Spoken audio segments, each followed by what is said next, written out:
नमस्कार, द नगरी न्यूज की खास पेशकश खबर दिन भर में आपका स्वागत है। मैं हूं ललित वर्मा। चलिए रुक करते हैं आज की बड़ी खबरों की ओर। राजस्थान में 9 दिसंबर से 11 दिसंबर तक आयोजित हुए राइजिंग राजस्थान में निवेश की अपार संभावनाओं में न सिर्फ राजस्थान के विकास के रास्ते खोले, साथ ही सरकार ने पहले ही साल में राजस्थान के विकास का एक मास्टर प्लान भी तैयार किया। लेकिन इसी बीच सीएम भजन लाल शर्मा ने मन से ऐसी बात कह डाली है जिसको शायद किसी को उम्मीद नहीं थी। जयपुर में आयोजित हुए राइजिंग राजस्थान इम्पैक्ट 1.0 में सीएम भजन लाल शर्मा ने कहा कि कई निवेशक ऐसे हैं जिन्हें हम फोन कर रहे हैं तो वह फोन नहीं उठा रहे हैं, ईमेल कर रहे हैं तो ईमेल का जवाब नहीं दे रहे हैं। हम ऐसे लोगों को चिन्हित करना चाहते हैं, ऐसे लोगों की सूची भी हम तैयार चाहिए। अगर उन लोगों के दोबारा एमओयू के लिए नाम आए तो ध्यान रखा जाएगा। साथ ही सीएम ने कहा कि ऐसे इन्वेस्टर की वजह से समय खराब हो रहा है। किरोड़ीलाल मीणा अक्सर अपने बयानों की वजह से सुर्खियों में रहते हैं और पिछले दिनों पर्ची बयान पर फिर से मचे घमासान के बाद किरोड़ीलाल मीणा ने इस पर सफाई दी है। मंत्री किरोड़ीलाल मीणा ने पर्ची बयान पर कहा है कि ये पुरानी बात हो गई है, जो आई गई हो गई है, इसको कुरोदो मत। सरकार से कोई नाराजगी नहीं थी और अब दिल्ली हाईकमान के निर्देश पर पिछले 5-6 दिनों से सक्रिय हुआ हूँ। इसके साथ ही किरोड़ीलाल मीणा ने अपनी बात को दोहराते हुए कहा कि लोकसभा चुनाव में सीट हारने पर नैतिकता के नाते मंत्री पद से इस्तीफा दिया था, इसलिए काम नहीं कर पाया। अब नेतृत्व ने आदेश दिया है तो काम कर रहा हूं। गौरतलब है कि 30 मार्च को सवाईमाधोपुर में एक बयान देते हुए किरोड़ीलाल मीणा ने कहा था कि ऐसी कोई ताकत नहीं बची थी जिसने मुझको चुनाव हराने की कोशिश नहीं की, घर के भी और बाहर के भी। बाद में पर्ची में हो गया तो हम क्या करते। पूरे देश में ईद उल फितर का पर्व बड़े ही हर्षोल्लास के साथ मनाया गया। विश्व प्रसिद्ध सूफी संत हजरत ख्वाजा मोइनुद्दीन चिश्ती की दरगाह में मुस्लिम समाज के लोगों ने नमाज अदा की।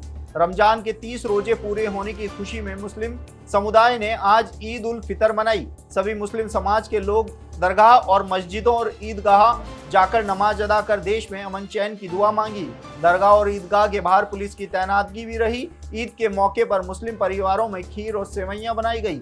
आज विश्व प्रसिद्ध महान सूफी संत हजरत ख्वाजा मोइनुद्दीन चिश्ती की दरगाह में स्थित जन्नती दरवाजा भी खोला गया।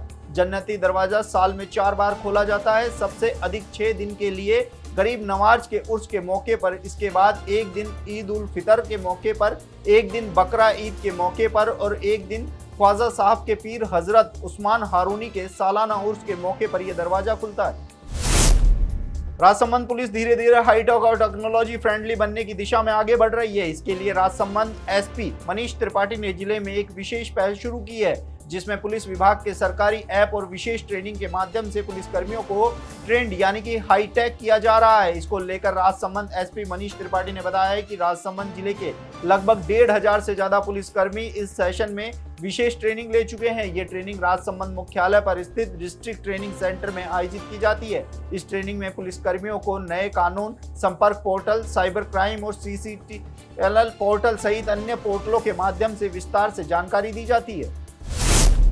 सरसों बेचने के बिल को लेकर आज हनुमानगढ़ टाउन धान मंडी में 2 व्यापारी आपस में भिड़ गए, जिसमें एक व्यापारी के सिर में और एक मजदूर के हाथ में चोट आई है। इस बारे में जानकारी देते हुए व्यापारी अनिल सिंगला ने बताया कि उन्होंने एक व्यापारी को सरसों बेची थी और व्यापारी 29 मार्च की तारीख का बिल मांगा, जिस पर विवाद हो गया।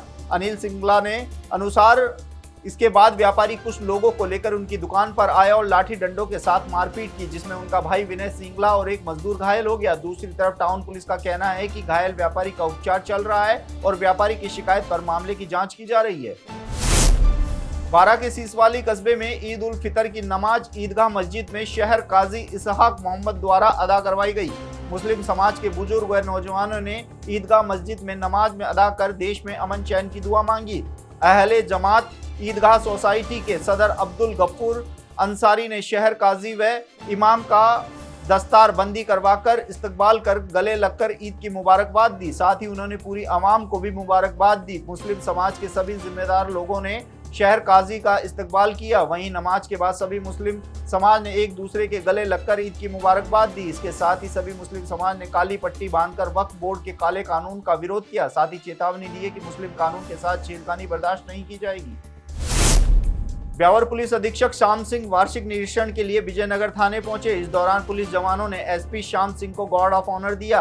डिप्टी सज्जन सिंह, सीआई करण सिंह भी मौजूद रहे। एसपी श्याम सिंह ने मीडिया से बातचीत करते हुए बताया है कि थाने का वार्षिक निरीक्षण किया गया, जिसमें लंबित प्रकरणों के निस्तारण, मालखाना वस्तु स्थिति, कंप्यूटर कक्ष से पुलिस जवानों में आवश्यक जानकारी ली गई व नए लागू किए गए कानून के तहत किए जा रहे कार्य की समीक्षा की। थानाधिकारी करण सिंह व थाना स्टाफ को लंबित प्रकरण के निस्तारण व अन्य कार्यों को लेकर आवश्यक दिशा निर्देश भी दिए। विजयनगर थाने की व्यवस्थाओं को लेकर पुलिस अधीक्षक श्याम सिंह संतुष्ट नजर आए।